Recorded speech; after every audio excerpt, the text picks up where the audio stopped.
lahat iyan. Tandaan mo yan. Taga mo sa bato.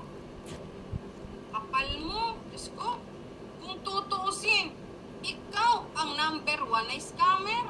Ang number 1 na budol at manggagamit. Dahil ginagamit mo lang ang mga community, ang mga team, at ang matanda na yan para sa pera. Iyan ang katotohanan dyan. O, diba? Ma'am Nita Esquilonia, may galat shoutout po. Ma'am Laura Junicio, may galat shoutout. Ma'am Anna, sis ang name. Manipulator. Parehong mag-show, mag-ina. Yes, totoo yan. Si Shumi, may galat shoutout.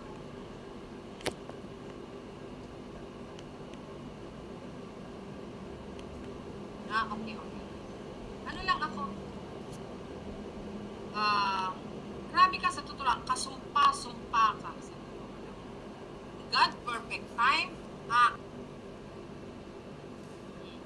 Kaya sabihin mo dyan sa matandang mata pobre, ang matandang maitim ang gilagid na mata pobre, never ever mong maririnig ang pangalan mo sa akin dahil napakabantot ng pangalan mo kasi bantot ng mga bunganga ninyo.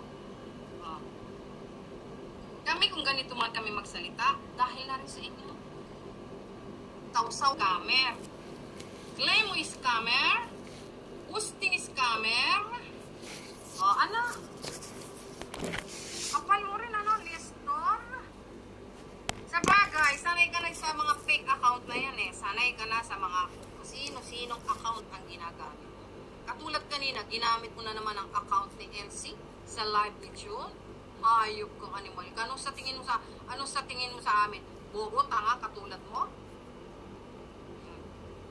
Pati ba naman yung pangalan at picture ng anak ko, babae, ginagamit mo rin? Tandaan mo. Ikurso mo yan. Tingnan natin kung anong kalalabasan. Gusto? Ang kapal mo rin, sa totoo lang. Yung perang binutol mo, pinamimigay mo. Sa'yo na lang yan. Ang perang galing sa masama, babalik din niya sa masama. Ay, naku. Diyos ko. Sis Heidi, Samar, may galat shoutout sa'yo dyan. Kipalik Habibi. Ma'am Carmelita Alfonso, may galat shoutout po. Sa kanya yung 200,000 na yon, or else, ibinulsa mo yung iba. Pwede sana dinamay mo na yung nanay mo, pinagamot mo at hindi habang buhay nasa wheelchair. Diba? Masakit pakinggan. Pinabalik ko lang sa iyo yung ginagawa mo sa nanay ko. Kapal mo rin, diba? Ngayon, yung sinasabi mong puta, pokpok, malandi, kung sino-sino ang kabit, bakit ikaw, sarap na sarap ka dyan sa lolo dyan? Bakit hindi mo maiwanan ang lolo dyan na imbis na alagaan mo yung kapal mo rin, Ayan yung inuugali mo ngayon sa social media. Hindi kami magtataka kung bakit ka tinanggal at hindi mo natapos ang termino mo bilang kapitana. Diba?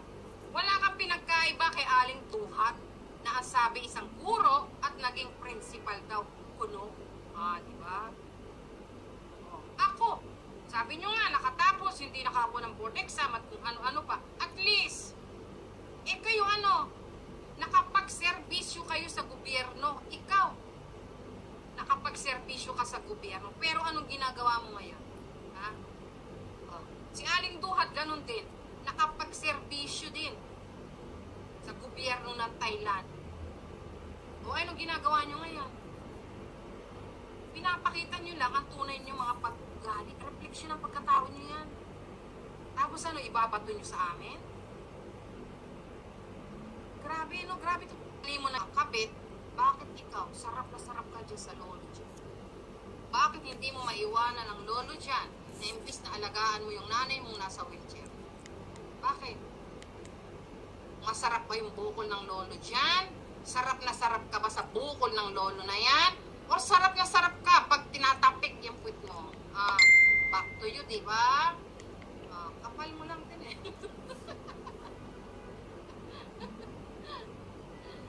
Ma'am Elizabeth Lacabe, may gala shoutout po. At ikaw, Nestor! Ano nga ba yung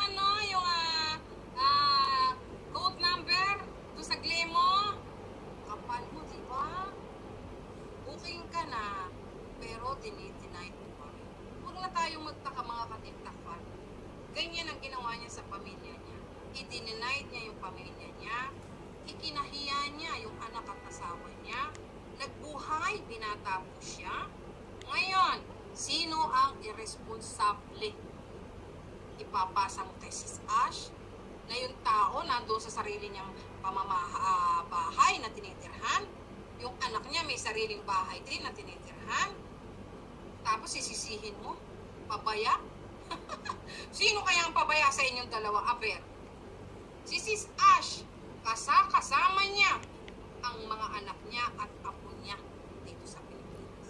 Ikaw, nasaan yung asawa at anak mo na pinabayaan mo, tiniwan mo, inabandon mo? O, kapal mo rin gawain mo, trabaho mo, ipapasa mo sa kapwa mo. O, diba? Sabi ko nga sa inyo, lahat ng ibabato ninyo sa amin, may karampatang kasagutan ng mga yan. O, diba? Kapal mo rin Tapos tatawag-tawag ka kay mami. Ngayon nasupalpal ka ni Jun. Deserve mo.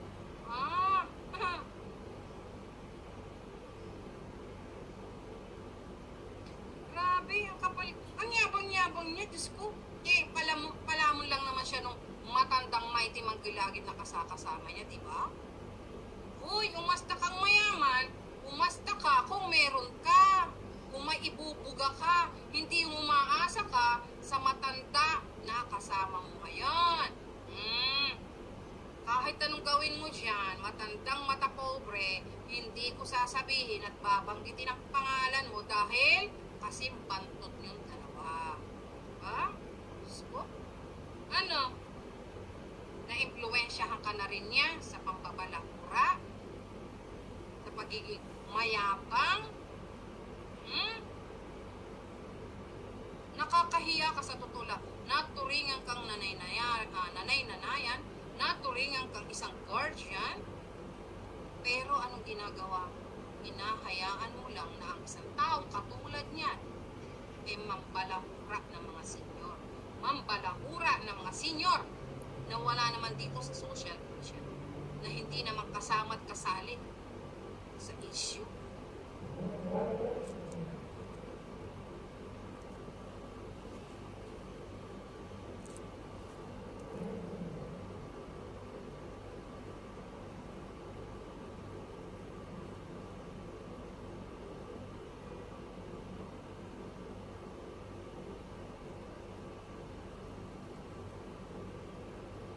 Ayop kang animal, kang pusakal kang scammer. Diyos ko, kasabihan ka na. Kilalang-kilala ka na kahit saan mang community. Alam na nilang pagkatao.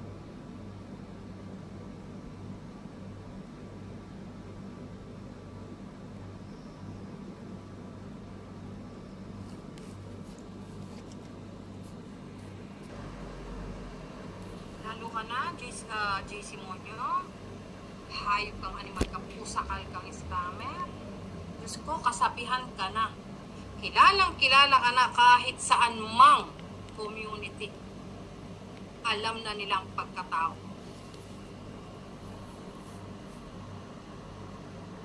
Yan pong diwata na yan. Ang kakapal ninyo, no? Oy, lalo ka na, higad ka. Kung ano yung binabato mo sa akin, mas matindi ang kapukpukan mo, mas matindi ang kaputahan mo. Alam ng lahat yan. Kaya nga binagsagang kang sausawan ng bayan, sausawan ng galanto. Diba? Kapal mo, sa totoo lang. Yung trabaho mo, yung gawain mo, yung mga ginagawa mo noon, pilit mong ipinapasa dito sa amin. Diyos ko, gayong ikaw naman ang may gawa niya. Mahiya ka, hoy, Marsreyang ga. Ang kakapal ninyo, no? Hoy, lalo ka na, higad ka. Kung ano yung binabato mo sa akin, mas matindi ang kapukpukan mo, mas matindi ang kaputahan mo. Alam ng lahat yan. Babae rin yung mga anak mo. Baka masaktan ka kung sakali sabihin sa mga anak mo yung mga pinagsasabi mo sa amin. Hoy, baka naman maranasan ng anak mo yung mga pinagsasabi mo dito sa amin. Diyos ko, burikat. Sabi ni Sis Anim, burikat. Kung ano man ang nagawa ninyo sa gobyerno. Naturingan kang kapitana. Naturingan kang isang kuro. Doon lang tayo, sa real talk lang tayo, sa katotohanan. Kapal yun, sa totoo lang, sa totoo lang. Ang dami yung mga binabatong issue sa Timabot Kamay, wala naman kayong ebidensya. Puro lang kayo hershi-hershi, haka-haka, hello. Kakapal din ninyo, no? Sa totoo lang. Di ba kayo nauumay, nagsasawa, or nasusuka? Especially, pagka puro kasinungalingan yung mga sinasabi ninyo. Di ba kayo natatakot? Ngayon, kupit nga. Ngayon, kupit nga. Sa'yo ko naman ibabalik, ha? Deserve kung ano man ang nagawa ninyo sa gobyerno. Naturingan kang kapitana. Naturingan kang isang guro. Doon lang tayo, sa real talk lang tayo, sa katotohanan. Tungkol kay May at saka kay Ma'am Yumi. Huwag ganon. Kinakaya-kaya mo yung mga babae, pero wala, di nyo sila mapapabagsak. Kasi, ang founder ng Team Abot Kamay, matatag, matibay. Para siyang puno ng niyog. Kahit ano pang ibato nyo sa kanya, kahit ano pa sabihin nyo sa kanya, nandyan, nakatayo lang siya. Ngingitian lang kayo niyan. Minsan nga, tinitiktok pa kayo, nire-reel pa kayo, di ba? Hindi nyo yan mapipikon. Kung minsan siguro si Mami nakakapagsalita siya, kasi gusto lang niyang ipaliwanag yung side niya. Na dating ikaw ay isang professional at edukada, pero hinayaan mong bastusin ang apelido mo. Grabe ka rin, Ma'am Farley Baguio, megalat shoutout po. Yes. Grabe ka, kung talagang maganda ang hangarin mo para ampunin ang tao na yan. Pero hindi Kinakasangkapan mo siya para magamit mo rin siya sa pambabalahura. Bakit? Takot ka sa kanya? Takot kang iwanan kanya? Or takot kang walang magdepensa sa iyo? Ha? Ang kapal nyo rin, Sa totoo lang. Kayo na nga itong nag-traitor sa Team Abot Kamay. Kayo pa itong may lakas ng loob na bastusin ang founder ng Team Abot Kamay, na hanggang sa panahon na ito, ginugulo nyo siya. Samantalang siya, hindi naman kayo pinakikialaman, hindi naman kayo natatapik, at kami okay na sana dito. Kaya lang kayo itong nanghahapon ng gulo Kayo ang nagdadala ng gulo dito sa Team Abot Kamay. Ano naman ang pwede namin gawin ng mga defender? Ang tumunganga lang? Ang pakinggan lang kayo? At cool na cool siya. Diba? At saka privately po. At talagang ang pagtulong po, ang charity ngayon na meron ng Team Abot Kamay, hindi po kailangan i-broadcast. Marami po natulungan ng Team Abot Kamay financially. Kalma siya at cool na cool.